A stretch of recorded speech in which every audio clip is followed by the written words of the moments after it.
Welcome back to Viewpoint. Congressman Norton, I know you were just disgusted with what happened in the layoff of the FAA workers, and all because of a bill that well, you tell us.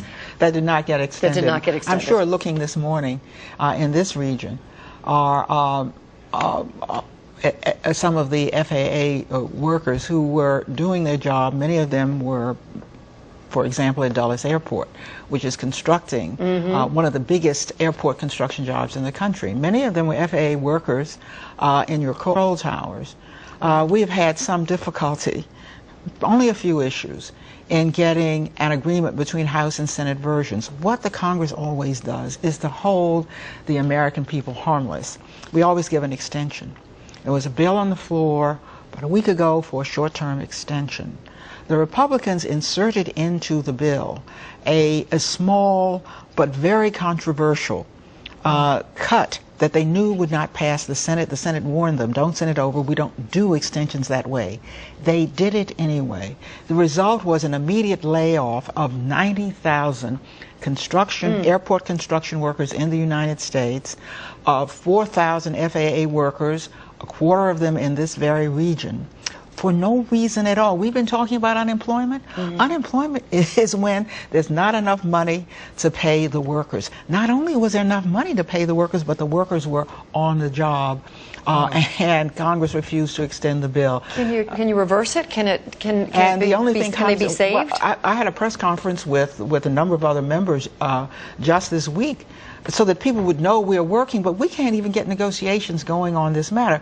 So if you think people are disgusted about the debt limit, imagine the disgust of these workers and construction workers who were pulled off the job doing the work that the Congress meant them to do. There's an irrationality in the Congress. There are people in the Congress who hold up their hands for a very small group of people, and they think that if they do what they tell them to do, so much for the rest of the country. And if we don't get this straightened out, we're going to keep having that kind of problem come up time and time again. We saw it when they almost closed down the federal government and the District of Columbia along with it just a few months ago. The Republicans now have a debt limit bill on that would make us come back in 6 months through this again to get another cut instead of letting it go as we always have for a full year. That is the kind of foolishness we're doing now. Well, what's happened to the concept, forgive me, but I mean, please. Because you've been in Congress, we've known each other forever, and you've been in Congress for 20 years now? Yes. It seems to me that the whole concept of compromise has just walked out the window. Well, that's where we are now just politically. Said a dirty word, compromise. If you do not believe in compromise, you do not belong in a legislative body.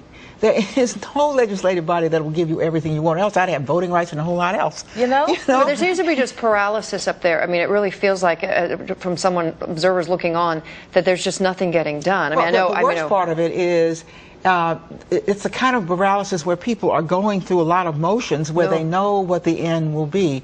What we should be doing now is Speaker Boehner ought to be sitting in a room with Harry Reid, the majority leader of the Senate, and saying, let's work this out. Now, Harry Reid has a plan that is more likely than any other plan to pass. The president had a grand bargain, which gave the Republicans everything they wanted. They refused the grand bargain.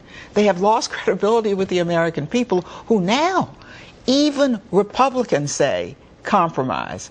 Democrats overwhelmingly say compromise, and independents overwhelmingly say compromise. You can't be an American in as diverse country as this is without compromising, and certainly not in a legislative body.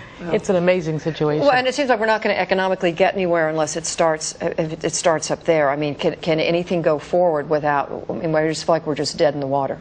The deadline will force a change, if only a short-term extension to give us more time to work out a debt limit ceiling. Well, you know what? We need some inspiration now more than ever. So I just want to leave by, once again, I'm going to tell you, this is a Surviving and Thriving, 365 Facts in Black Economic by Dr. Julianne Malveaux.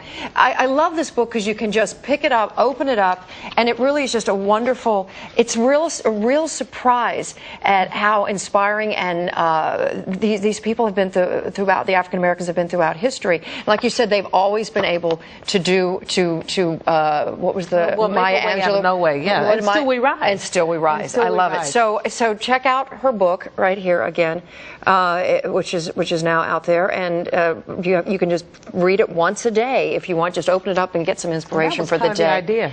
And I want to thank Congresswoman Eleanor Holmes Norton. Always, we love your passion, and Dr. Julianne Malveaux. Thank you so much. I don't know that we've solved anything, but at least we've identified the problem a little more clearly. Well, thank you. It's been great being here with you. My pleasure. Thank you, and enjoy your day.